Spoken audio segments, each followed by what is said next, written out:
What's going on, good people? Again, it's your boy Cool McCain, checking in for another week.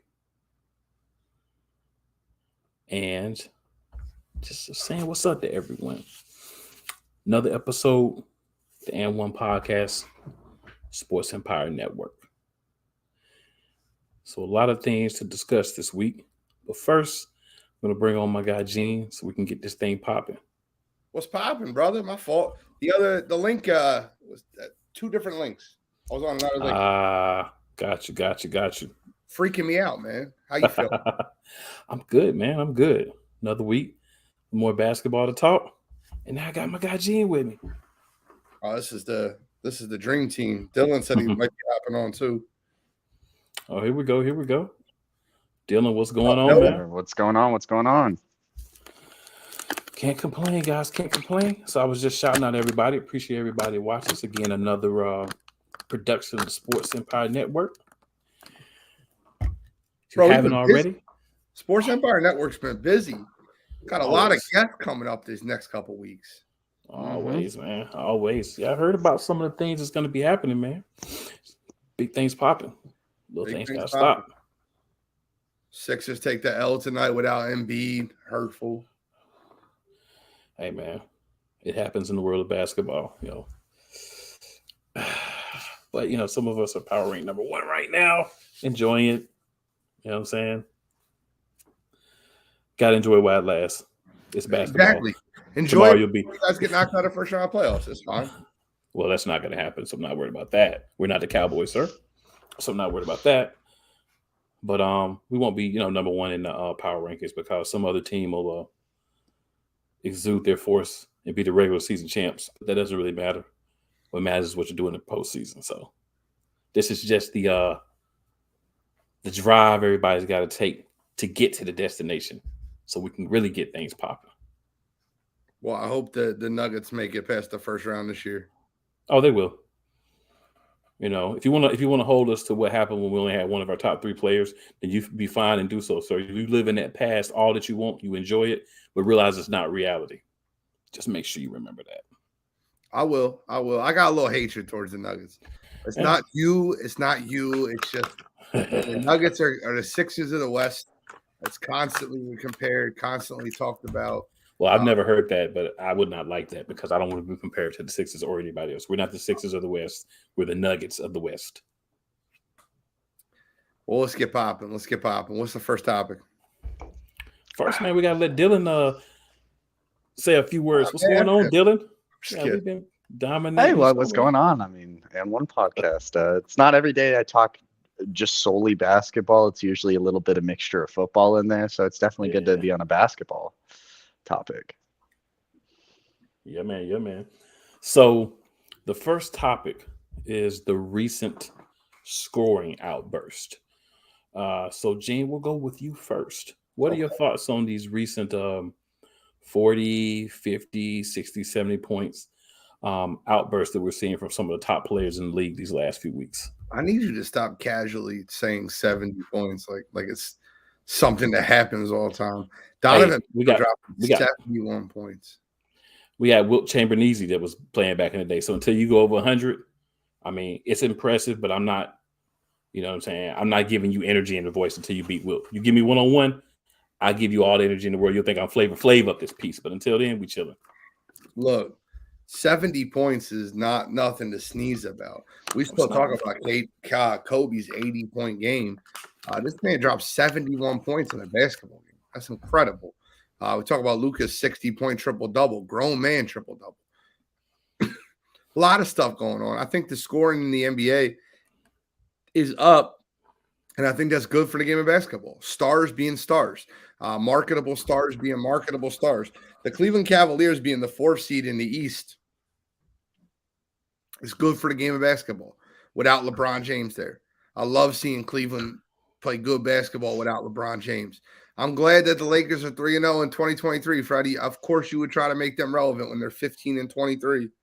But let's talk. I think that they're 17-21. I'm being sarcastic, but I think that the overall scoring is up, and I think that's great. I think Stars scoring is good. Marketing just dropped 49. True. And we're gonna welcome Corbin to the show. What's going on, Corbin? He's muted. You muted, bro. Of course I am. Jitters. I'm sorry. Now, how's it going, y'all? Happy to be here.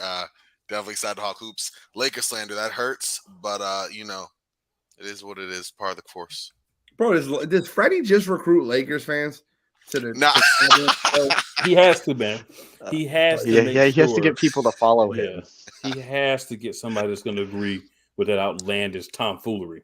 Oh wow. He has Jordan when it comes to the Lakers, though. I mean, listen. All I gotta say is, the Lakers. A lot of press. I get it. They haven't been playing as well to expectations, but so far so good. New identity, I think. At least since AD's been gone, Thomas Bryant's been balling out. I'm just saying, they're okay. I'm not gonna say they're world beaters or anything like that. See, thank you, Freddie. That's what I'm gonna try to do, while also getting to know these cool people. There's Jordan.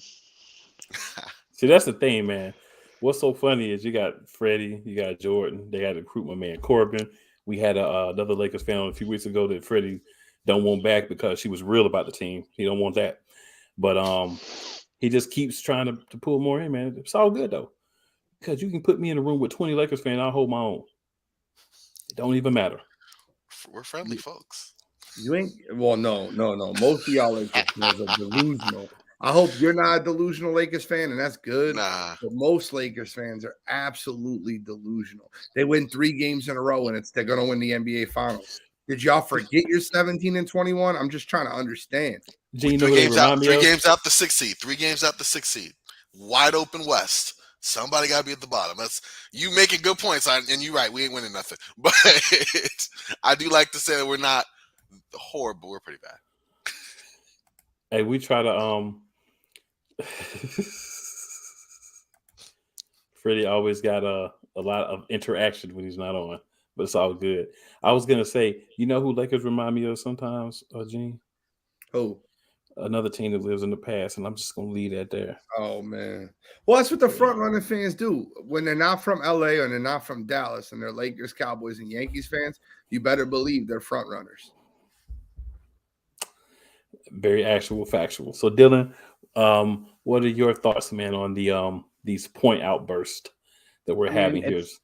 It's kind of like Gene said. I mean, it's good for the game of basketball. When you see Luka drop a 60-point triple-double, that makes you want to watch Luka play again. When you see Donovan Mitchell drop 70, you're like, man, I kind of want to see what these Cavs can do in another game. It's just when you're seeing these scoring outbursts and you're seeing these players, even like Lauri Markkanen, he's a perfect example. He's not a dude you're going to see drop 49 every night, but him dropping 49 makes you want to probably watch the Jazz games a little bit more, So it's good. It's good for the game of basketball, It's just all these stars are just showing out, and it's good. I mean, we're going to have a tight all-star race when it comes to like the actual reserves and everything like that as well too. So it's nice. It's good for the game of basketball. I'm definitely just on League Pass waiting to see what games are coming on and just watching all of them. So yeah, it's definitely got me more into basketball. Like I'm looking and watching a lot more games than I have before. So.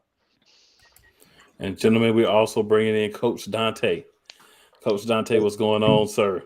Hey, what's good, man? I had to come up here, man. So my 3rd time being on there, man. Ain't nothing coming up here with family. Always talking with my guy Gene, Dylan, Cool Kane, and old fella down there, man. So always happy to come on and talk basketball. Yes, sir. So Corbin, talk to us, man. What are your thoughts on these amazing point outputs? Let me do it like Gene said, the 70-point output. Is that better, Gene? That feels better. Didn't he just casually say it though? 50, he was 60, like 70 points. I'm like, 60, yo, that don't happen much. Nah, it's wild. I mean, I'm torn on it because on the one hand, it's really cool to see great shot making. You know, a guy get hot, like that sort of element of basketball. On the other hand, I feel like it's uneven. You know, I feel like if you like looking historically and you watch like some 90s games, it was like tilted more to defense than offense and the individual creativity of players. And now, you know, some 30 odd years later, of course, the game has evolved, but to another level where, yes, the players are way more talented, way more skilled than they've been. I hear that talked about, that's a little legit true, but at the same time, I feel like there's more rules in place to not only protect the offensive player, but to enable them to continue with these crazy scoring outbursts. Like, I mean, Donovan Mitchell, 71. A lot of that was just great shot making. A lot of that was some piss poor Chicago defense and no rim protection. Like, it was a mix that kind of created that explosion and some gritty, gutty basketball by him. I want to say that. But like, you look at some other performance up and down, and a guy gets hot, makes 9 out of 13 from 3, you know, free throw line 12 to 13 times, and they like sitting at 46. You know what I mean? Like, and the defense, you are gonna not get the benefit of the doubt when they're going at the basket. You can't go under them or really close under them when it comes to contesting a shot. So you're getting semi-contested jumpers, you know, varying levels of rim protection at the basket. And you got more talented scorers now than ever before in the NBA. So it kind of feels like it was kind of meant for it to happen that way. I don't know. I'm torn on it. I like seeing it, but at the same time, I wish it was like, okay, let's get some real good defensive performance as well. Let's get some one-on-one where, okay, we get our defensive stopper and he actually does something, you know, rather than just be a stopper in name only, you know? It definitely makes sense to me. Coach, what you got for us? Hey man, everybody said it all. Like I said, the game has evolved. These players is a lot more talented than all them players that had played the game on the basketball in these days. But again, Donovan Mitchell, 71-point explosion, mixture of him making some great shots, bad defense. But again, you go back to that free throw line. You know they're down by 2. He's gonna try to miss it. And if you are opposing team on the Bulls, you got to know this guy's trying to miss the free throw. Your goal is to have a guy to box out the shooter. The guy to box out the shooter. Nobody did that. He ends up getting his own rebound. Lowry Marketing. Oh, if you're playing the Houston Rockets, you want to play the worst 3-point defense in the National Basketball League. Hey, he gets hot. He made especially in that fourth quarter. Every 3 was comfortable coming off the screens, but that shows you that the Bulls wasn't using them the right way either. That shows the Bulls was not a very good team and not using guys properly. And now you see him over there balling out and playing like a borderline all-star over there in Utah. So other than that, man, I kind of love it. It brings a lot of kind of fun in the game. Yeah, you want to see more defense, but you know, I love it. It just shows you how much talented these guys are too in today's league. Big facts, big facts. Hey, cool. Can I ask a question real quick to the panel? You sure can. So in the East, it's a little bit wild because there's 4 absolute all-star forwards. And I want to hear what you guys think should be the one that doesn't start the all-star game. And if you guys aren't keeping track, it's okay. I got you. Joel Embiid, Giannis Antetokounmpo, Jason Tatum, and Kevin Durant are the top 4 vote getters in the East as far as forwards go. Only 3 can start in the forward position. They're 4 of the top 6 MVP candidates in all basketball. Who is not the starter? Who is coming off the bench out of those 4? Man, that's a good one. Right? That's a good one. Personally, I would say if you look at it stat-wise, it would technically be Kevin Durant. But with that being said, Kevin Durant's that name. Kevin Durant has that value. Like, people want to see Kevin Durant as the captain. People want to see who Kevin Durant's going to pick on his team. So it's hard not to put KD up there. You have 4 great players, and just thinking that one of these guys, like, hey, you're going to have to be on the bench. You're not starting this all-star game is crazy to think. But, I mean, stat-wise, you'd have to think probably Kevin Durant. But you never know. It's the fans, contribute to 50% of the vote. So if KD is first place, and he's probably going to get that starting spot. So it all just depends. You would say KD? I would say KD. I like also. I think the All-Star game should always matter. About the records should matter, but stats, because it's a lot of individual player performance as well too. So I would say probably Kevin Durant, but It's hard. It's hard. Yeah, I agree with it being hard, Dylan. Listen, I'm not pushing for Durant per se, but I do think, I mean, Durant over the last 12 games been shooting better than 60% from the field. Of all the leading scorers, he's had the best field goal percentage outside of in the paint. So I definitely feel like, and look at the Nets record, over this last month has been torrid. So it's tough because that's in defense of Durant without taking anything away from these other cats. But if I gotta look at somebody, I mean, availability matters, and I mean that's like the one thing I can maybe nitpick between all of these guys, and that would probably be Embiid, just on the outside looking in barely, and that's not even a knock. I know. Listen, I'm not saying it in any other way, but like all these numbers are great. Like you're not going to parse out through numbers. The parity in the NBA in general is going to make it hard to parse by record. You're not touching Tatum because if there's anyone safe on that, it probably would be him if we're going by like best player, best team, which I'm not. But I'm just saying, like, who you're knocking Tatum out? It's either Tatum or Durant. No, Joel I don't think it's Embiid not clear. is second in the league in scoring. He's Yes. seventh in the league in rebounding. He's first in the league in defensive win shares. There's zero chance he's not starting the NBA All-Star game. There is a chance somebody's not going to. It's not going to be Durant. If you look at the last month and just the numbers that Durant's put up, I mean, I'm sorry, Gene. I'm sorry. I'm going to let you finish. I apologize. No, you're good. Listen, the NBA, to me, NBA is all about debating and about going back and forth and being respectful about it. I respect your opinion. I get it. I just disagree with it. And Embiid's my guy. I'm from Philly. So I know all the next level stats from it. So I can tell you that the number one team in defensive efficiency is the Philadelphia 76ers. The number one player in the league with 25 games or more in defensive win shares is Joel Embiid. Number two is Giannis. The defense matters. It's part of the game. And if you're saying he's the best defensive player in the league, that's what defensive win shares tell you, right? You're saying he's the best defensive player in the league, and he's number two in scoring. So he scores the basketball better than anybody in the NBA outside of not named Luka, and he stops you from scoring better than anybody in the NBA. I see what you mean.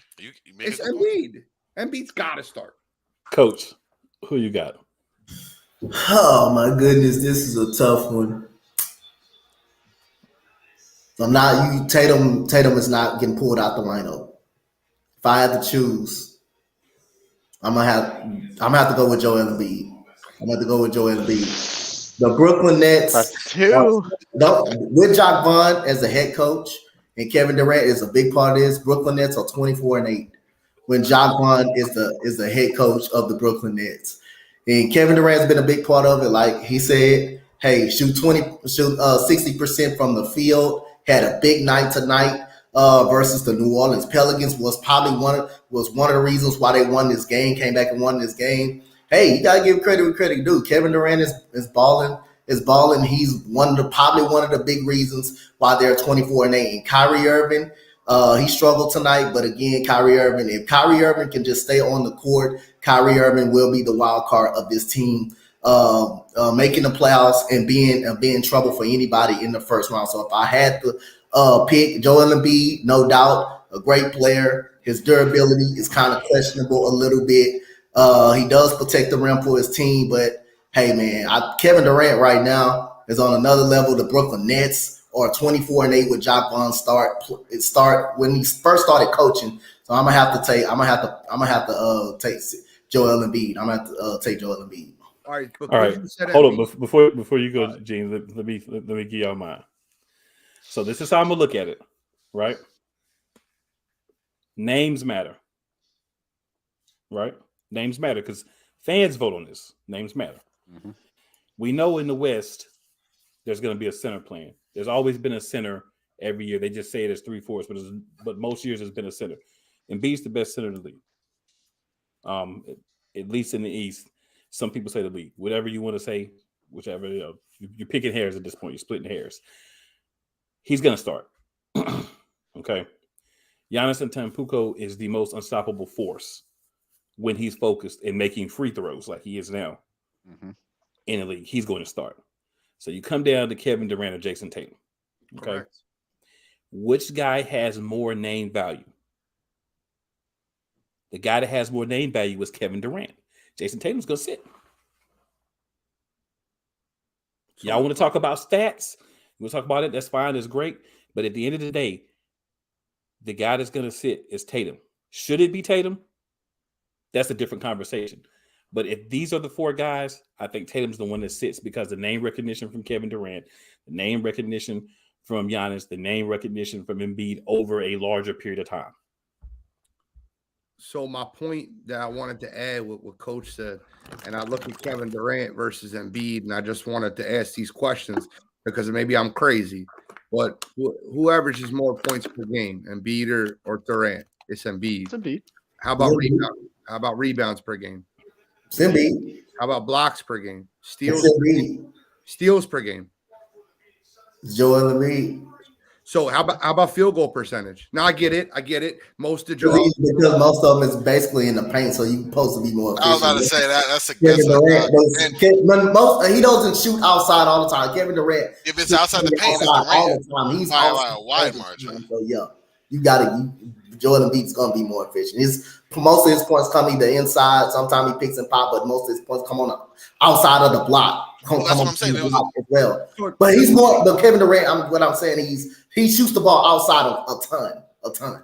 But the main point I asked was not who you think should start, not who you think will start. It's who you think should start, and it's your opinion who you think should start based off of you. You guys are very knowledgeable NBA and basketball fans. I know that. I've talked to you guys all about basketball.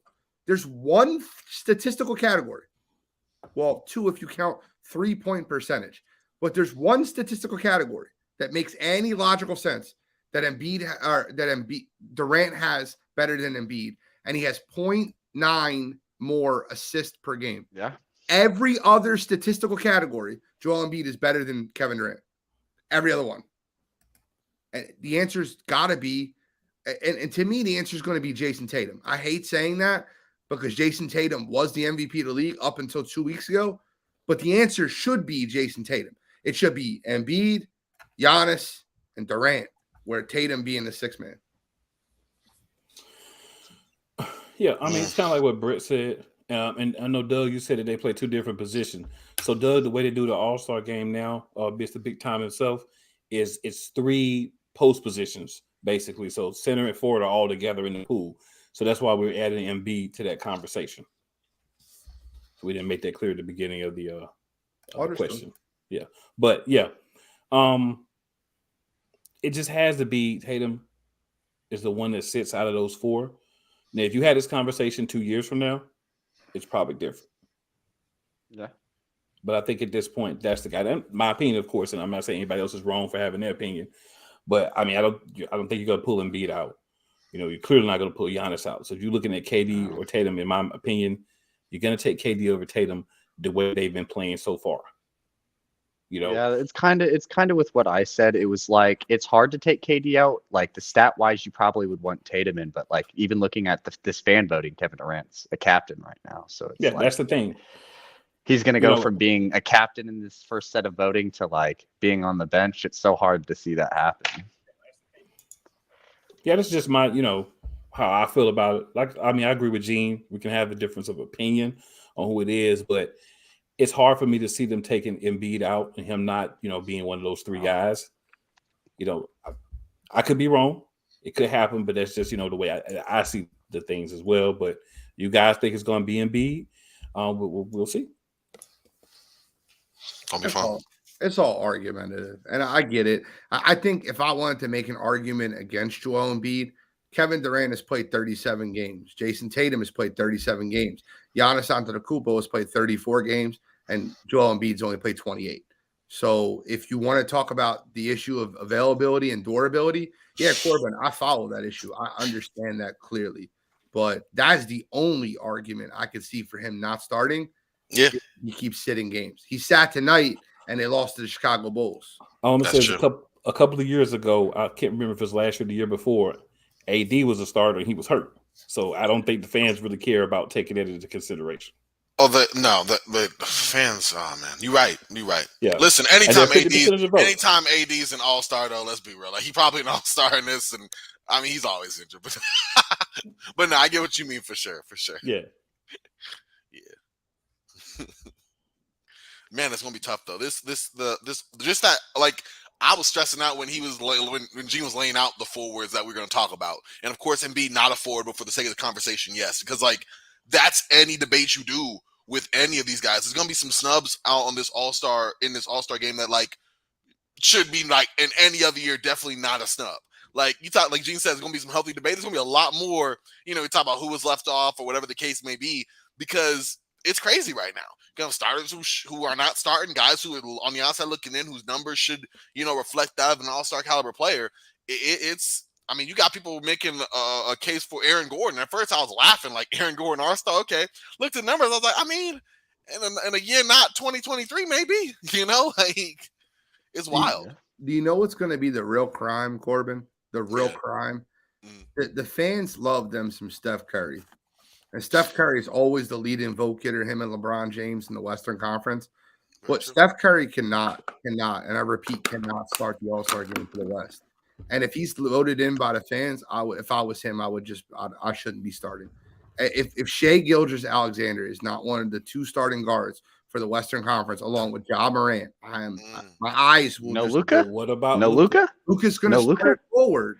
He's going to start at the. You have to He's vote him out a guard. You have to vote him as a guard. Yeah, Yes, you have to vote him as a guard. Then it's got to be Luka, SGA, and then Ja third.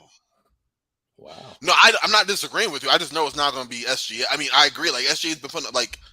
Wow, that's wild. Because I forgot Luka's definitely a guard.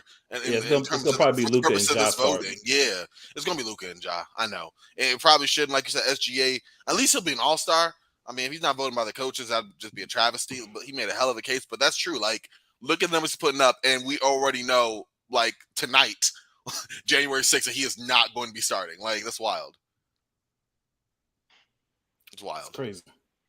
So, Gene, I do appreciate you, man. You actually got us into the next topic on a different vibe, so appreciate you for that, sir. So, while we're talking possible All-Stars, is there anybody in the list that were made available that you guys think is a little out there? What do you shouldn't be there? Somebody that maybe shouldn't be in the list of the top 10 guards and forwards for each group? Anybody that you think should not be in that list as of now? So that's difficult because it's the fan voting that drives me nuts. Like, I think they need to abolish fan voting in every sport. I get it that the game is for the fans, but don't worry. We'll tell you, let the professional athletes, let the people that cover the sport, let them be the ones that tell you what you should be watching, because these casual fans that are just clicking a button saying Steph Curry needs to be an all-star. And I love Steph Curry. I do, but he's been hurt. He's hurt. He's out for 8 weeks. He shouldn't be an all-star. So, like, when you look at the stats in the NBA, there are people like Steph that are going to make the list just based off name recognition. Whereas when you go through the league, there's plenty of players that deserve to be in that conversation. Yeah. I mean, I'm proud that Austin Reeves is among the ranks of these guards, really getting some attention for his strong play this season. You know, being honored for not playing. I'm messing. Yeah, it's always an Oklahoma fan. I'm an Oklahoma fan. You sound like Freddie right now. You're on Austin Reeves too, Dylan. Yep, I'm a big OU Sooners fan, so I'm always on the Austin Reeves side. I love Hillbilly Kobe, but like, no. But it's hilarious because, like Gene said, you know, the first returns and probably everyone after that are just so fan influenced. I mean, Derrick Rose getting 12 minutes a game with the Knicks, and he's up there. I'm still shocked that he got that name value right now, you know, but it's wild. You know, like you said, Austin Reeves sandwiched between Devin Booker and Jordan Poole. You know, like Klay Thompson, who, mind you, has been playing well, but Klay Thompson's not an all-star this year. You know, it's just it's definitely interesting. Nick Claxton is getting some run, maybe for most improved player, not for all-star. You know, so it's fun. I think it's interesting that Paul George is listed as a short shooting guard and not listed as a forward, which he has been for most of his career. You got Paul George, Anthony Edwards, De'Aaron Fox. There's a lot of players up there that should be all-star caliber players. And I think a guy like Steph, who doesn't play for 6 to 8 weeks, shouldn't be taking their spot. That's fair. D-Book, like Devin Booker's got to be up there. So, speaking of Golden State Warriors. He's been injured too. Devin Booker's going to be out about the same time as Steph by the time it's all said and done. Yes. But I'm with you, Gene. Yeah. What about Damian Lillard? Where does Damian Lillard fit in this equation? Speaking of Golden State Warriors taking somebody's spot, how was Kevon Looney on there and Domantas Sabonis is not? Listen, Warriors fans love them some Kevon Looney. they most certainly do. Draymond, I mean, yeah, you're right. They must Andrew be doing Wiggins. a lot of Andrew Wiggins, to talk about Gene. Andrew Wiggins barely played this year, and he 5th in forwards. I mean, I get the whole. I'm not gonna lie. I'm not gonna make this a soapbox on the assigning of guards and forwards because I'm with Gene. Like the fact that Paul George, even though he do play quote unquote shooting guard for the Clippers, you know, and Kawhi's a small forward and Marcus Morris a power forward, like it still kind of skews it all, and it makes for these imbalances where you're right. The most popular player basically is gonna be a shoot in, you know, regardless. Yeah, it's wild. Yeah, but Kevon Looney propaganda, you gotta love it. Well, I'm looking at the Eastern Conference front court, and they have Nick Claxton in the top 10 for the Eastern Conference. Like, what? That's what I was saying, yeah. We serious right now? What about Bam? He's down there, is he? No, Bam's not even on there. Yeah, but Nick Claxton is. Yeah. Bam a borderline 20 and 10 guy. And sometimes he runs the offense for the Miami Heat and bring the ball up the court. He should be definitely up there as a reserve. I'm not going to say he's going to start, but as a reserve, he should definitely be up there. Bam is a big part of that Miami Heat squad, so he definitely should be up there. Just for shits and giggles, look at I the want list to read it earlier. out for you. Can I read it out for everybody just so we know what all this we're talking about? I have the votes, right? For the Eastern Conference, I just want to get your natural reactions. Right now, it's Kevin Durant, Giannis, Joel Embiid, Jason Tatum, Jimmy Butler, Pascal Siakam, Kyle Kuzma, Paolo Banchero, Nick Claxton, Jarrett Allen.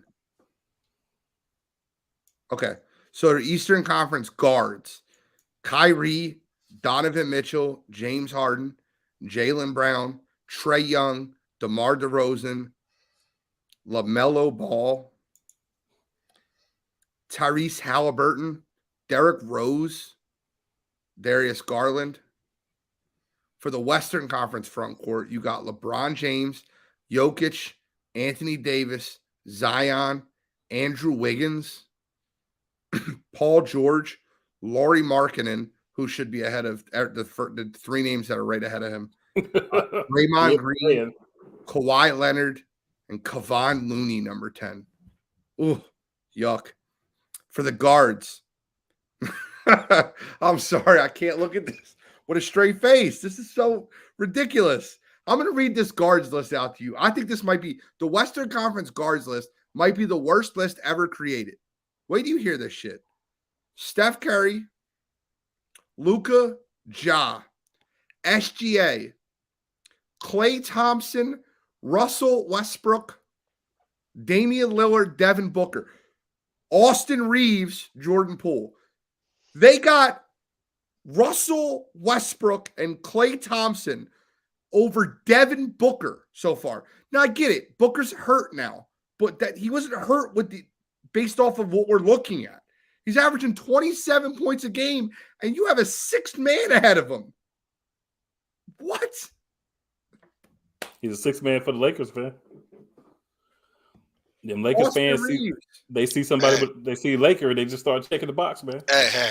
I mean, listen. The Warriors too. The Warriors fans too. Next vote, we're going to see Thomas Bryant on there if he keeps it up. Hey, You know what I'm saying? 15 and 12 were his last 7. No, I'm kidding. But yeah. See? They're already clicking the button. Hey man, it's these early lists. I mean, I said this earlier on my play caller show. I think they put out this early list just to let y'all know, hey, y'all don't stop playing. This is who y'all gonna see. I would kill for Austin Reeves, Kevon Looney pick and roll, please. No. Empty the corner. Let's make it happen. Now I'm playing. Yeah, that's crazy. And yeah, that's wild. I don't even know. All-Star game think MVP Gene- right there. I think Gene's still speaking to slow, y'all. It's just frustrating. Yeah. Mm-hmm. What you think about that list, Coach Dante? I think it's full of crap. I mean, I just think they need, man. I just think they need to. Sometimes it made me feel like they need to take the fans up out of the voting, bro. Because they're gonna nitpick every time. They're gonna nitpick every time, especially on their team. They're gonna vote Steph Curry. They're gonna vote Andrew Wiggins. They're gonna vote Klay Thompson every single time. So I just feel like it should be up to the players and the coaches most of the times. And the coaches who coach against these players, I just believe it should just be that instead of the fans getting a vote, because the fans are always going to try to nitpick, especially their own players. I mean, I cannot argue with that thought process whatsoever. I will say, like, this voting thing, it is out of hand. It's normally out of hand. There's normally 2 or 3 egregious starters that you really like. How in the world are they starting? But again, it's always names. I think the fan voting, I don't mind the fan vote, but I think it should count less than half.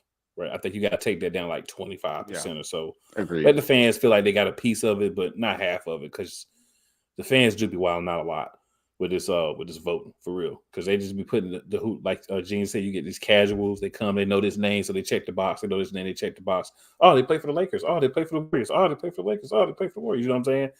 And they just checking boxes, man. We got to stop this nonsense. And that's the point, right? Like, you want to see good basketball. That's the goal of this, right? I don't know, man. Like, can you imagine if the fan voting got Austin Reeves to the All-Star game? Like, could you imagine if, like, someone like De'Aaron buy Fox jersey was sitting at home and Austin Reeves was the All-Star game? Like, well, the fans who voted for him, they'll be watching, Gene. It's wild to me. The crowd will be chanting Austin Reeves. Look, listen, I love the game of basketball. I love the sport of basketball. And I think that it's embarrassing that we allow fans to just vote for players and make that be part of the players should vote. The people that report on the game should vote. Your metrics and there's people that have incentives in their contract for the All-Star game. To me, it's absolutely insanity. Yeah, but it's a travesty. It's a travesty, bro. It's a travesty. Now, if you want to vote them for the 3-point shootout, you definitely could do that. If you want to vote for that, you definitely can do that. Or what they should do is they should shorten their list of people you can vote for the All-Star game. Like, make it like a good select amount of people who should be on that list. Like, I'm sorry, why is Austin Reeves an option to select? Why is he an option to select? He shouldn't have been one in the first place. And that's where they kind of get it. They should make a list of 20 guards, that deserve to be at 2025, and then forwards 2025, and each East or West, and vote from there to make it a little bit easier, I would think. But are you saying Austin Reeves is in the top 20 guard? I'm just kidding. I'm kidding. That's a good point as well, Dylan. I think you have to look at it. I mean, I think you want the fans to engage, right? So that's why you want to have them vote. But maybe giving them the option and saying, all right, these are your people that you can vote from. That may make more sense than just allowing them to clearly just vote whoever they want to. Exactly. Like you're giving fans the options to vote for any NBA player they want. They're going to vote for players that don't make sense because it's funny when they get up on the top 10. People think it's funny sometimes. So, you gave them the option to do it, so they're going to do it. What do you think about that, Gene? Would that satisfy your No, I think what Dylan said is just trying to keep fans involved. But when they do first team All NBA, second team All NBA, third team All NBA, is fan voting involved in that? No, I agree. I think it's different with the All-Star game because the All-Star game is central around fans and fan interaction and fans showing up, and that's why you have the dunk contest, the skills game, the 3-point. It's not an all-star game then. It's a popularity contest. It's been there for a while though. But it shouldn't be. It would be a better game if the best players that were playing the best in the NBA were playing. The people that deserve to play played. And by the way, you look at some of these small market teams that never can sign people long term, like they never re-up their long-term contracts with these players like SGA, like with Oklahoma City or Ja Morant in Memphis. The reason that these cities never really get stars to stay there long term is because the marketability of playing in Los Angeles. You can always be a star point guard in the league. You can get MVP and votes and all-star votes just by playing in the city, these marketable cities. And that's got to stop in the NBA. Has to stop. It's a way to fix the game and create more parity. Guess what? In the NFL, guys, I'm not like, what team in the NFL has like, in your eyes, and I know it's an NBA show, but I'm using it as a comparison. What team in the NFL has that favoritism? The answer is none. They don't. A team like Kansas City is looked at as a great place to play. Buffalo, same thing. What do you say? I said the Dallas Cowboys and the New England Patriots have favoritism. That's fair. I mean, usually in the NFL, it's like it's the playoff favorites that are usually going to be the ones that go to, which make sense. Like if Kansas City's hot right now, like a bunch of veteran free agents are wanting to go to Kansas City, Buffalo, and it's like, no one wants to go to like Cleveland if Cleveland has 3 wins on their record. But if Cleveland had 10, 11 wins on their record, some free agents would probably want to go there. No, I get what Gene's saying. I'm just messing with you. I get what you're saying. Like it's more, you'll go different places. You're not like, oh, I need to go to this 5 or 6 or 7 places in order to really be successful and set myself up for other things like you need to in the NBA. And that does have to change. That's one of the reasons teams like the Charlotte Hornets, like they got LaMelo. I have to make sure I say the right one because all these L ball boys. LaMelo, he's here in Charlotte. They love it. They're excited. He's like a focal point of the team. But is he really going to re-sign here when he's going to have offers from other places unless they find a way to get another star in and get more eyes on the city? As soon as he hits unrestricted free agency, he's gone. Like the Hornets are lucky they get to match an offer for him. The first time they get to match their first offer, but after that he's going to gone or he's going to request a trade. I don't think he should go back. I don't think that team is a mess right now. I don't think he should go back. I mean, I don't disagree with you. I'm just saying you can't get people to come. Yeah. Right? You cannot get people to come to Charlotte, North Carolina. Yeah. When you got cities like Miami, Atlanta, Philadelphia, LA, Sacramento, all these places are better places to live than Charlotte, North Carolina. And that's the thing. That list. They're a better place to live in than Charlotte, North Carolina. I think what Giannis did by re-signing with Milwaukee long term was huge for the game of basketball. Mm-hmm. He's the king of that city too. I feel like that exactly. If he didn't win a ring, though, I don't think it would have happened. No, he did it before he won the ring. Yeah, he did it before he won the ring. Oh, he did. Okay, And I just love the fact that he had that mentality. Like, I don't want to join up with them. I want to beat them. And I think Giannis is the most, in my opinion, if I wasn't a Philadelphia 76ers fan, and if Giannis would be the player that I most would want all my kids, or I would want anybody to admire and aspire to be, is someone like that. Yeah, I can dig that. He is actually my favorite player. So I can dig that. Even though, he's not on my team, he's still my favorite player. Respect. So you guys have any other thoughts on the MVP? Oh, excuse me, not the MVP. I got my mind somewhere else on the All-Star game voting. Wait till not really. returns, I mean, it's just really just a waiting game because, like, of course, when the coaches and stuff vote on it, like, if we're not going to see Austin Reeves in the All-Star game when it comes down to it, it's just like just waiting until who we see gets actually snubbed. Because when it comes down to the actual list, it's like, who did these coaches not vote for now? Right. So yeah, but this at least gives us something to complain and to talk about in the meantime, right? So I guess we should thank them a little bit. Content train, gotta get it, yeah. Absolutely. Yeah. So, all right, guys, a couple more topics to get to.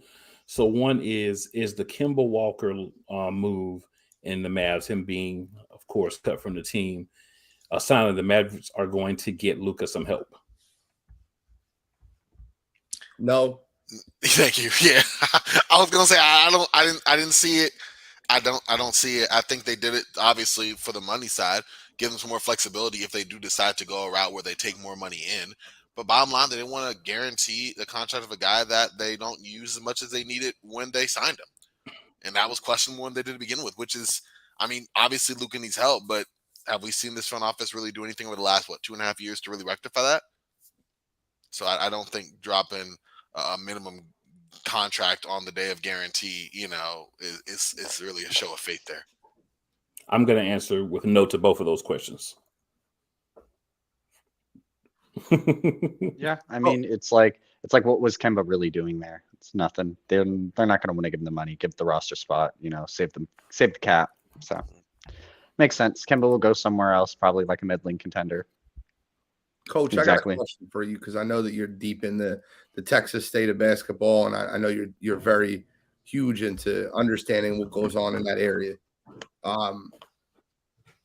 Is Luka the hardest superstar to find a player to play with? Because like when I watch Luka play basketball, I don't know who you could pair with him. Like there's players that play off each other all the time. Like it's easy to find someone to pair with, like a LeBron or a Jason Tatum or a Joel Embiid. But like Luka seems someone that's almost impossible to pair a superstar with because of his brand of basketball. Yeah, definitely agree with that. He kind of remind me of James Harden, a guy that's always been hard to play with, playing with another superstar. I mean, you had that with Porzingis. That's why him and Porzingis bumped heads completely, because Porzingis is a guy that needs the ball more in his hands to be effective. And the offense just goes through Luka, so Porzingis wasn't okay with that, so that's why he got up out of there. But at the same time, man, again, that's something that the Dallas Mavericks need. Christian Wood, you got him. He needs the ball in his hands to be effective. Tim Hardaway Jr. and Spencer Dinwiddie are good pieces, but they need the ball in their hands to be effective. There, when Luka goes on a bench or decides to sit out a game, who you got that's on the floor that can play make and create for somebody? You have none of that without Luka Doncic in the ball game. So he can be a guy that can be hard to play with because the offense is featured around him a lot and he sets everybody up. He's a type of guy that got to do everything for his team to win. If he got to set somebody up, if he got to create a shot by himself, if you got to get a double team for him to hit an open person. Luka is that guy, and I don't think you can pair a superstar with him because he's so ball dominant and the offense goes through him. And I say, you tell that with Porzingis and now Christian Wood. They're not going to pay Christian Wood the contract. It just came out. They came out and said they're not paying Christian Wood that much money. So at the end of the day, Luka is the type of guy that needs shooters around him, and he needs a complete team around him. So yes, he can be difficult to play with because he has the ball all the time. And like I say, Spencer Dinwiddie and Tim Hardaway Jr., they're solid players, but at the end of the day, they need the ball in their hand to be effective. And Luka does everything for this team. So yes, he could be kind of hard to play with because he's so ball dominant and he needs the ball in his hands. Yeah, I think you're right. I mean, looking at LeBron, like we've seen players, guards, like take their game and have independent games before joining LeBron and then be marginalized, right? You really want a guy who is somebody who can run the offense, but is primarily a spot-up shooter, right? To play alongside LeBron. And obviously, I think you would say the same to play alongside Luka. And yeah, like Coach brought out, you don't really have those types of players readily available. So you want a guy, I would say more like a scoring-focused guard who can run some offense. Yeah, like you bring out, Coach. Like even I wouldn't say this because he's not as good a shooter as I would like, but like Caris LeVert type, where okay, can I do some pick and rolls? Can I do some second side initiation? But the bottom line is you want to have a better shooter there. So maybe like I don't know, like a Terry Rozier type player, or like I don't know. Terry Rozier is actually really nice when you see him bring that up. Yeah, like has some point guard skills, but is a scorer and will be able to thrive without Luka, but can play off of him because he's not that guy to like kind of be on an even tier. Other than that, like there's other guys I thought of like a Devontae Graham, but he's not quite the same level. But you really just need someone to stay out the way and can shoot the ball so that you're on the floor with Luka and you're still useful. But then when Luka is on the bench for the 8 to 10 minutes that he is, you can run the offense and not get run off the floor. And that, increases the list of players down to like 4 or 5, and then be someone either readily available or that Dallas wants to pay. So it is weird though, but yeah, I agree. Luka is one of the harder players. Luka and LeBron, I mean, for as good as they are, it's almost a knock for the players that you bring with them because you can't just get a generic star and say, okay, fit alongside him. Because yes, they can, but they have to fit by playing the style of play that Luka or LeBron plays. And that's what to say. Right now, Freddie is somewhere smiling ear to ear. And you gotta take this in consideration. We know how good that a lot of people thought when Porzingis asked out of New York, it was a great move. But if you look at Porzingis, he was a 22 point per game scorer. All of a sudden, you mean to tell me I get Luka Doncic? I come on Luka Doncic to help him out. I got to be a spot up shooter all of a sudden. I can't get the ball on a block. I can't face up anymore and be aggressive. So that's what basically he turned into as a spot up pick and pop shooter. And plus, it didn't help him because he was always off of the floor as well. So yes, Luka could be hard to play with. But again, if Luka has to sit on if he gets hurt to this day, and me knocking on wood, or he had to go for some rest, Dallas Mavericks would not be a squad. They would actually not be that good of a team because you've seen it in multiple games this year. Nobody can score when Luka Doncic is out. And again, Luka Doncic is the engine to make that team go. I mean, he beat the Rockets alone. My Rockets by himself. A 50-point game, he beat them by himself in the fourth quarter. Imagine Luka's not even playing that game. The Rockets wiped the floor with the Dallas Mavericks, but Luka is basically the Dallas Mavericks team. And unfortunately, the guys, it could be hard to play with because he always has the ball. And great as he is, he does everything for him. So at the end of the day, just feel like he does need a lot of shooters around him, but he also needs another ball handler that can take that pressure off him, give him some rest, get on the sit in case he's out of the game. You need that extra playmaker and that extra ball handler that can put the ball in the basket. Otherwise, Luka ain't going to be able to do it by himself. This was a debate I had a long time ago with my basketball inner circle. And I want to just pose the question, since we're talking about Luka, is if, let's just say, contracts didn't matter. Let's just say everybody in the whole NBA was a free agent. You had your pick of the litter. You could pick one star to play with Luka Doncic. Who would it be? And who would fit best with him? I think I have the answer. I think I have the perfect answer, but I would love to hear your guys' answers so I don't sway it. I'll go first. Nikola Jokic would be the perfect player to play with him. Okay. You know what? I will say, you know what? I will say Bradley Beal. I would say, actually, I think Bradley Beal can play with him. Bradley Beal doesn't need the ball to be effective. He does. At some point, he does, but he also can play off. That can play off. And when Luka goes up out of the game, that's an extra guy that you can put in with that second unit. That's an extra guy you can put in with that second unit. And now you know you got a guy that can fill it up. He probably ain't that bad of a playmaker, but that's a guy that's going to be able to score to keep this Dallas second unit afloat. And that's also give Luka opportunity to sit up on a bench and get him some rest while Bradley Beal still up in the ball game with that second unit. So I would say Bradley Beal because he can play off of the ball too. He doesn't really need the ball to score. He can also come off screens and being able to shoot and put the ball on the floor. Right. Man, I was just literally about to say Paul George. Yo, Dylan, that's literally my answer. Paul George / Kawhi Leonard and Brett Stoller. I think they're the perfect answer for it. And I think that exactly what he just said. Like the problem with Jokic, and this is just my own problem. You could be 100% right. It could work perfectly. But I think Jokic needs the ball just as much as Luka does because the way he passes the ball. But that's the thing. So you could play them together. That handoff from Jokic to Luka would be a murder. You could play them separately for stretches of time as well. You could put Jokic in with a second unit. As long as you have a guy that's competent enough to bring the ball past half court and pass it to Jokic, he can handle the rest. And he can be a playmaker. So I see what he's saying. Yeah, so you don't lose the playmaking skills. And then if you have them in together, you can send Jokic to the rim, have him rebound, right? Have him be a big body down low. Because the thing is, you cannot win if you don't have at least one solid player to play in the post. And that's why the Christian Wood situation is baffling to me. I understand you don't want to pay him, but at some point, you've got to have some big who can get down low, get you points and work in the post once you get to the playoffs, once you get against teams that have solid bigs, like a Giannis, like even a KD, the way he's playing now, like a Jokic, like an Embiid, those guys. And it's like they don't want it. It's like they want to try to go out there and play like the Houston Rockets did a couple of years ago, and we saw where they got them.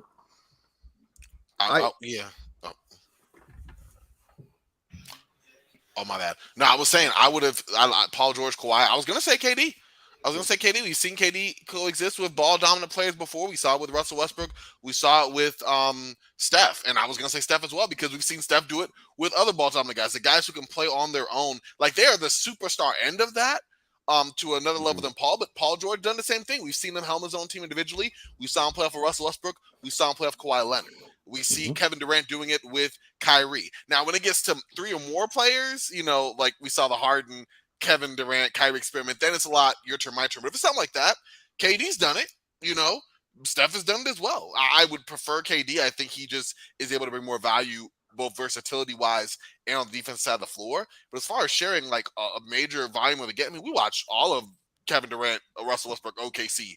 How many times it was like, oh, Russ has the ball too much and KD's the ball more. Like KD's good with coexisting in that way. So yeah, that's my player.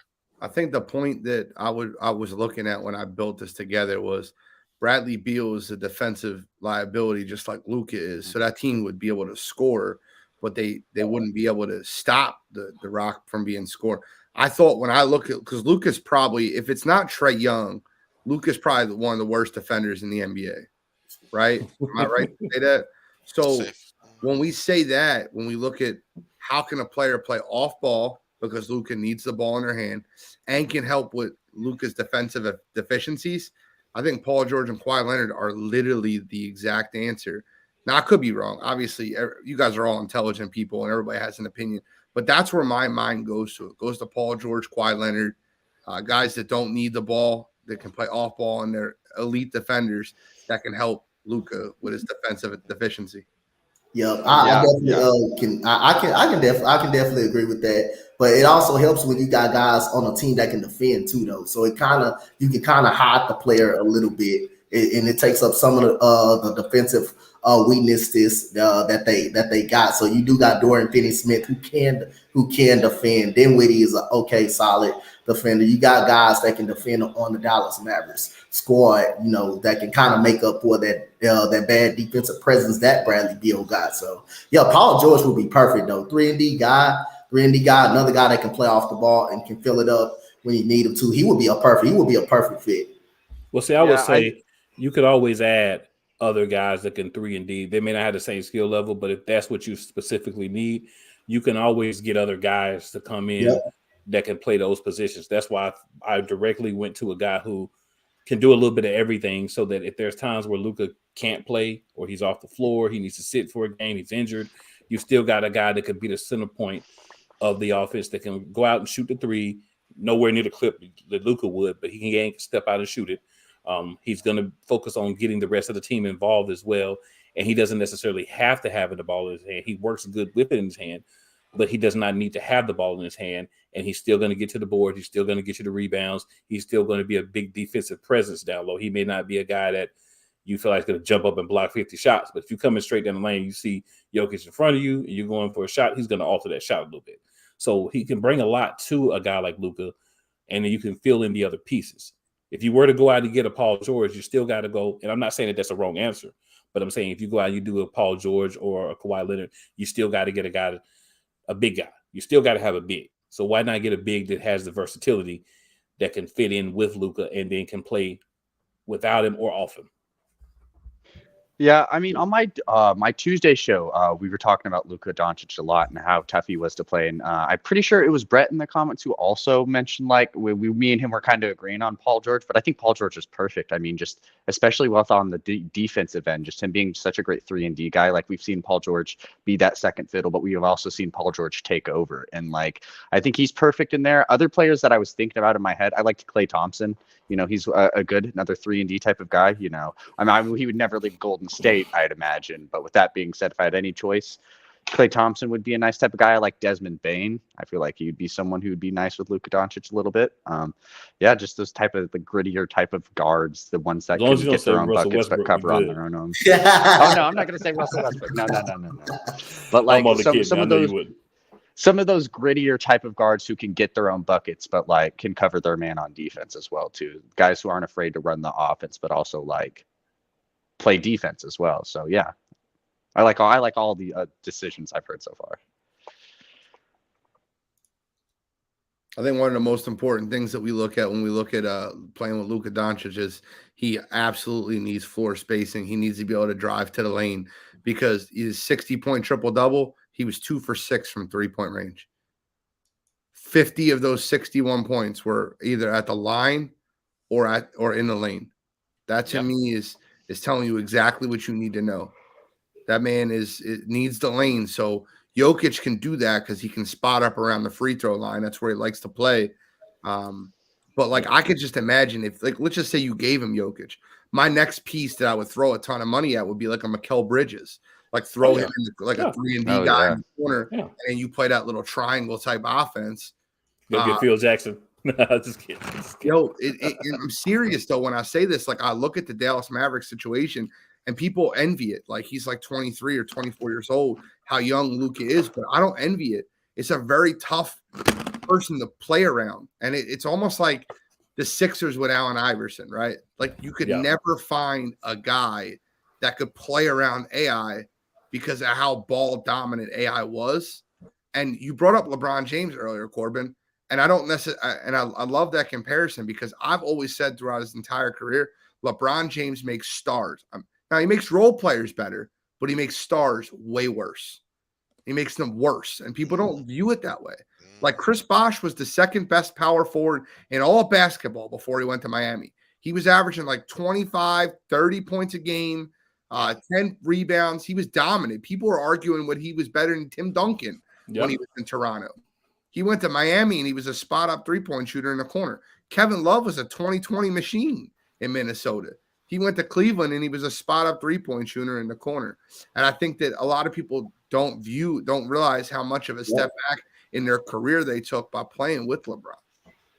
Same thing as Christian Wood, what he was doing over there in Houston with a team with no expectations, 22 points per game. Now what he is, he's a spot-up shooter. He's a spot-up shooter all of a sudden. That's not his game. Yeah, that's not his game. He needs the ball in his hands to be effective. So I'll say he's tough. He's tough. These guys, like he's tough to play with. And he did the same thing to Porzingis last year.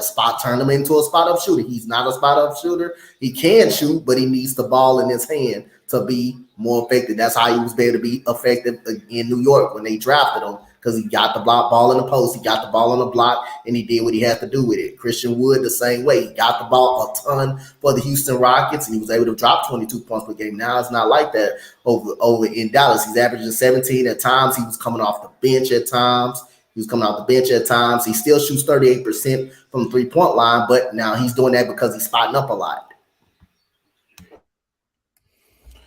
Yeah. Another sneaky player I like, OG Anunoby from the Raptors. I feel like he would be a nice fit with Luka down there in Dallas. That's poor man's Paul George. I like that. They don't got to pay. They won't have to pay him as much. That was like Paul George, I'd imagine. Yeah, I mean, I think the biggest thing is the next maturation point, the next point of development for Luka is going to be being more of a distributor. If he can get in that mindset of being a little bit more of a distributor at times, and I'm not saying you don't ever take the shots, you don't ever go out and have those 60-point games, or those 60-point games. Appreciate you, cool. No problem, man. Trying to adapt for you, buddy. But I think if he goes out and he does those things at the times that it's needed, he's willing to give up the ball. That's when you're going to see that team become better, and that's when you're going to see some of those guys that even are there now that can do more, but because of how ball dominant he is, they're not doing more, right? Because if you give a guy, you start feeding a guy the ball on offense, right? You give a guy a couple of shots, and you see him get back a step faster on defense. You know, you see him, he might step a little bit harder for that screen. You know, he might step a little bit harder for that steal. You know, him jump a little bit higher for that block. You know, once you guys start getting points, man, you know, you start playing a little bit harder. So you feed those guys, you let those guys kind of start getting their stuff a little bit. It's kind of what Kawhi did a couple of years ago. It's what LeBron used to do a couple of years ago as well. Some of the better players, they would wait. They would say, all right, first quarter, I'm going to let my guys get off, right? I'm going to let them get their points. I'm going to let them feel good. Then I'm going to slide in and get in where I fit in. But I think Luka, from the jump, he's just dominant, right? So I think he's going to, if he makes that adaptation in his game, he's got time to do it. He's still really young. That's when that team is going to be way more dangerous. Couldn't agree with you more, my friend. Great. Yeah, just had that's that crazy though. Yeah, that's a team building discussion that's really interesting. Yeah. Because you see how certain teams address it, what they do, like, you know, the Lakers or Cavs before the Heat, where they keep trying to phone these regular players, or the Mavericks, where they seem to just be like, it don't really matter. Luka, do what you do. You know, it's definitely interesting for sure. Compton, Long Beach, Christian Wood. What you had to say, Coach? Dante, I saw you get ready to say something, man. No, I was laughing at what G said. Laughing at basically what G said. Got you. So, guys, before we get out of here, we did have one other quick thing to talk about. And the question was posed: are the Nets real contenders? Yes. You can't have a team with KD and Kyrie and not be a contender. You got two of the best offensive players, not only now, in the history of basketball on the same team. Yes, they're real contenders. I think they'll make a trade deadline deal. Ben Simmons is playing off and on, but he's a very good defender. I got to give him credit when he plays. But that team can be scary good. I think they'll make an acquisition around the trade deadline that will add a big that's not Nicholas Claxton, that will help them out a little bit more internally, like be able to, spot up from the three and be able to give a little bit more rim protection. But yeah, man, the answer is yes. I don't know how you can't look at them. KD's a killer, man. Guys, unbelievable. Not top 10 Nick Claxton? We're not rocking with top 10 Nick Claxton? No. That's funny. Nah, yeah. I have to agree with you. What Gene said. You have the two best offensive players in like the history of basketball on the same team together. I mean, they're 13-1 in their last 14 games. I mean, I think that says a lot. They're contenders. I mean, you have a team with KD and Kyrie Irving, and I don't think there's a world there where they're not contenders, unless I don't know. They're just not good at basketball. Then that's the only world that'd be possible. But yeah, no, they're definitely contenders for sure. I mean, they were they're third now after losing that game yesterday in the East. They were second before losing that game. Are they tied for first? They're second. I thought I read the standings earlier and I thought it said they were third or tied for second. But whatever the case may be, still, they were, once that all the media just started dissipating, the Nets weren't under the light of the media and they can actually just play basketball. That's when the team started doing good. I think they're definitely contenders for sure. Yeah. I'm going to say they're playoff contenders. I'm going to say they're playoff contenders. I'm not going to say they're championship contenders. I still would say Boston is better. I still would give the nod to Milwaukee. But with those two guys on the team, they can beat anybody, though. Kyrie Irving and Kevin Durant, they can beat anybody. As long as Kyrie Irving stay active and stay bought in, I believe they can be a wild card team to go to the Eastern Conference Finals. But for right now, I'm going to say playoff contenders as of right now.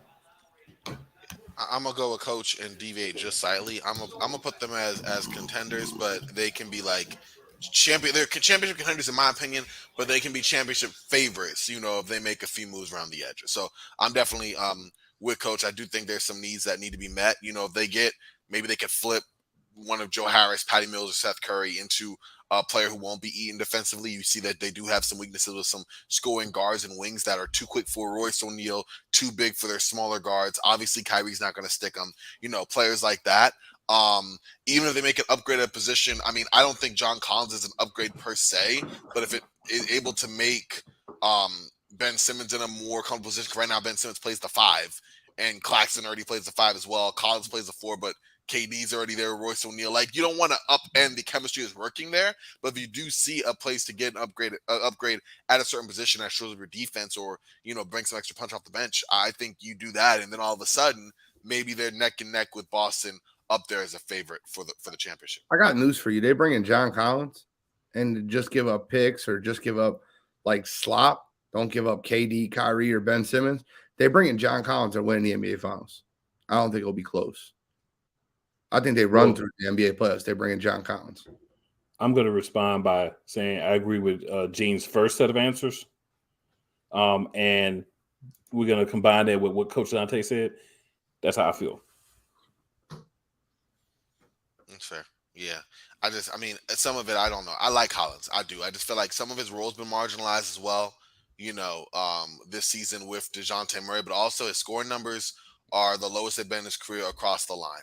It's not like he's being more efficient in limited opportunities. He's being less efficient with less opportunities. So I do worry shooting 23% from 3, just under 50% is a big from the field, or just at 50. I like him, and you're right, Gene. If you can get him for nothing or relatively nothing and pair him with these other great players, then yes, but I'm not acquiring him like an asset, giving up like, you know, I don't know, one of your major rotation players and saying, okay, full in the fold, especially since like if you're looking for help, it's more on the wings and less on the forwards. Like, yes, upgrading the forward is a great way to do it, but you don't Yeah. need to do that. You know what I mean?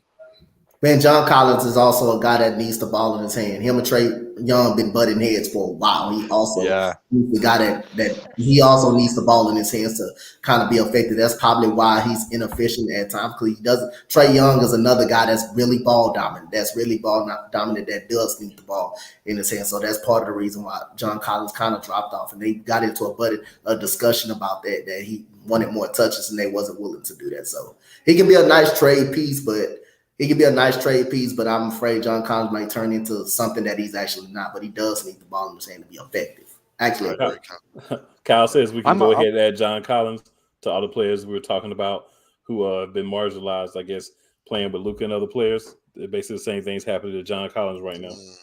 Yeah, I'm a Hawks fan, so I didn't think that was clear which team I'm a favorite of. I'm an Atlanta Hawks fan, so it's like, John Collins is definitely a very interesting situation. You know, it seems like the only time he really works is when Trae Young is off the floor or Trae Young's throwing him a lob pass so he can alley-oop on someone. That's the only times it seems like John Collins works on this Hawks team. I'm open for trading him. I definitely want to get something for him. We did give him a big contract, which kind of makes it a little tougher to trade him, per se, but I'm open for trading him, especially just because it's like I'm tired of hearing every week we're trading John Collins. Oh no, we might keep him now. Then no, John Collins is open to be traded. So I'd rather just him be traded and maybe figure out something else for this Hawks offense. You know, maybe get more defenders. You know, people to pair better with this Trae Young DeJounte Murray combo, because definitely it's having its issues right now. Definitely Trae Young is. You know, it's hard to pair. It's hard to play with Trae Young. That's all I would really say is that, being a Hawks fan. But yeah, I mean, yeah. Look at Kevin Huerter. I'm upset we lost Kevin Huerter. Excellent point. Yeah, I agree with you, man. I'm sorry about that. That does suck. I'll make a bold statement about Trae Young. I know we're not talking about him, but Trae Young is the least coveted star that I'd ever want on my team in the NBA. Out of every star in the NBA. See, I definitely he's impossible to build around.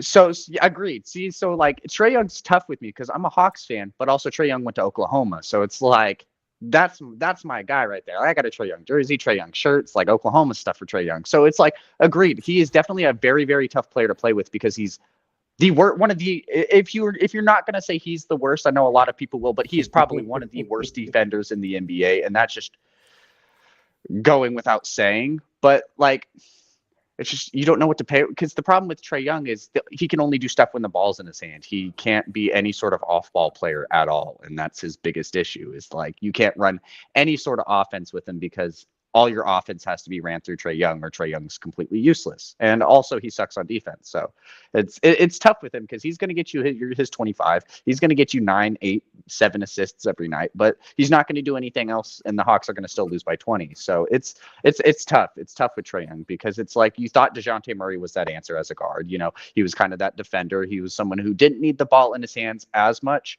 but definitely could create opportunities for players. And it's just like, they're not really working together because Trae Young can't do anything without the ball in his hand. So it's like, where do you go from here? Yes, agreed. So anybody want to answer this question? That's not even a question for me. Even though I think it's pretty obvious. That's not even a question. Nah. I'm sorry. Yeah. Give me the triple-double machine all day long, sir. I'll take I'm sorry, Trae Young. For 5,000. Thank you. Trae Young can't get that many rebounds. Although I will say this, Prime Russell's a very tough guy to build a team around. So I think that's what he's asking. He's asking who's tougher to build a team around. Prime Russ was incredibly tough to build a team around. Whoa, strong. Okay, Gene, I strongly disagree. I think it was easy. Give him some floor spaces in a rim running big. 3 and D players that are going to just stay on the side and shoot the ball, and a guy who can play pick and roll with. He had not had any spacing in Oklahoma City. He didn't have any spacing in LA. He didn't have any spacing in Washington. The best spacing he had in terms of shooting in LA, if you look at the shooting percentages, he had spacing by name. No. Look at the numbers. Oklahoma City have spacing when we play with Kevin Durant. one guy, dude. That's one player. That's not spacing around. This was one guy who they're playing on. It's not like he was gotten gravity from Kevin Durant. I'm just saying, it's come on out. One player makes spacing. No, I mean Kevin Durant's great, but if you look at that, they were starting Thabo Cephalosha, what a career 31% shooter from three. Kendrick Perkins, Serge Ibaka, who didn't start shooting the three until a year before he left Oklahoma City, and then whoever they have the bench, the carcass of Derek Fisher. You know what I mean? Brown Butler after his 3-point shot went down. Like, sorry, I'm a Russ fan, and like looking through the years, nah. MVP, you know, his MVP season, you know, yeah. The carcass of Derek Fisher. I'm just saying, Derek Fisher missed his first like 19 threes before he made like in the season with the Thunder after being picked up. I'm just saying, like, yes, Kevin Durant is a world great spacer, but after that, the rest of the court was shrunk. You know, and I just feel like if you would put some actual shooters around him, like he had Houston, when all of a sudden he couldn't shoot the three ball, but you know, he was shooting 25% from three, but averaging 27.5 points per game, you know, 8 rebounds, 7 assists, because all of a sudden you have guys that are a threat at every level. I just feel like that would have been easier. You know, it was, and Russ is a better defender than Trey, easy. So, you know, I would definitely build a team around prime Russ over Trey. Oh, 20 times I out of agree 20. with that. I just think that, I just thought it was easier. My fault. I had to put, I agree with Russ is easier than Trey, but I don't think that Russ was ever a guy that you could build a team around to win an NBA championship without a guy like Kevin Durant. No, that I agree with. Yeah, if he's your best player, you can be a Russ fan all you want, but he's one of the worst decision makers I've ever watched play basketball. He does turn the ball over a lot. All athleticism, no intelligence. It's unbelievable. Watching him. He has some very questionable basketball IQ at some moments. There we go. I would say that because I've seen him drop some beauties of passes or reads and stuff. At the same time, you're right. You see those boneheaded turnovers or no sense of. We saw with the Lakers. Oh, we up by 3, 30 seconds left. Let me do a pull up mid range. You know, so I get you. But yeah, if he's your best player, it's not happening. We saw those misses at the rim. Those are very perplexing. I feel his athletic. Yeah. I don't know. It's weird now. I'm not gonna lie. Russ is a little too fast for his own good sometimes. Yeah. Like he's rushing to that rim, and it's like, man, you're throwing that ball off the backboard a little too hard. That's why you're missing that. And also, I mean, let's be real. Like, if we're doing, 2018, 2019 Russ is different than like 33, 34-year-old Russ that we're getting now. Where now he still tries to go at it like he's just 2015 all over again, but it's not. You know what I mean? Like, there hasn't been a lot of athletic slippage, but he playing. I mean, the Allen Iverson comparisons I think are kind of real in terms of he's playing like he's always played. There hasn't been an adjustment. I think it goes to what Gene said with the IQ. There hasn't been, okay, let me go in the post more. Although he's done it more in LA, but that's been just because of sheer necessity than any like. Let me just stay away from the 3-point line, right? Let me just kind of stay away from that. Let's start with the mid range. They leave him open. He's happened like, I think COVID destroyed his shooting. Like he used to be a good free throw shooter. That's not a joke. I remember him literally breaking the triple-double record with a buzzer beater 3. Like, well, you know what? You know, part of his downfall too. A little bit. Gene said that when the COVID hit, it struggled with his shooting. Remember, at that point of time when he was with the Houston Rockets, and he was the hottest player in the NBA at that point of time. And with the Houston Rockets, that stretch before the COVID kind of broke the Rockets a little momentum, and that's the time he kind of got hurt a little bit. It kind of messed with his shooting a lot in the playoffs because the Lakers were consistently playing off of him and doubling James Harden, and he couldn't get a fly to fall in. He couldn't even get a toilet paper to go through a commode at the end of the day to go in. So yeah, that COVID did hit up his shooting. Definitely agree with Gene 1,000%. It took a little bit out of his game, and then he was still injured. He wasn't 100% when he came back. They rushed him back in that game. Unfortunately, they did end up beating Oklahoma City, but it didn't pay off against the Los Angeles Lakers. So due to the injury that he had, them rushing him back, and COVID did clearly messed up his shooting. Couldn't hit as my grandparents said, couldn't hit the broadside of a barn back then. I like that one. Yeah, man. So, guys, I think we've covered everything. So we'll start with Gene. Just let everybody get a shout outs, and if you want to let people know where to find you, feel free to do so. I just want to take this time to shout out Freddie and Key, the Sports Empire Network, for everything they've been doing as far as getting people interviews and guests on the show. We'll have Kelsey Nelson on Wire to Wire Sports Podcast Wednesday night. We're also going to have Carolina Teague, Spurs reporter on pregame and pigskin Thursday night. There's a lot of things happening that are huge with Sports Empire Network. So I wanted to take this time to just shout out everything that Freddie and Key have done to help build the network. But I'm on the network almost every night this week. So Monday, Wednesday, Thursday, Friday, and Sunday morning. Come check me out. Yeah, I mean, same here. I mean, you're gonna find me on Tuesday afternoons on the Big Three with Kyle and Jordan, and then you're gonna find me on Sundays on the Sunday morning drive with Gene and the rest of them up in there. So yeah, I mean, we got a lot of big things coming. We got a big year. We're definitely started in the middle of last year, and now we kind of have a full year of plans and stuff to set down. So I'm excited. I'm excited to get everything rolled out and have a good year this year. Y'all can find me at Coach Dante on YouTube, Coach Dante here, Sports Empire Network, Sunday morning drive, 7,200 seconds with Key in the building. And I'll say y'all can find me all over the goddamn place. I am the play-by-play guy of the network. So other than that, man, shout out to Coach, shout out to Freddie. Shout out to Freddie and Key for all they done, but especially shout out to Freddie and everybody on the panel for, giving me opportunity to be a part of this great family. Yeah, listen, I'm following everybody else. You can follow me on Twitter, at Corbin NBA. Hopefully hear more. Definitely enjoy my time here on this show. Like, this has been a fun blast, and we'll definitely want to do this again.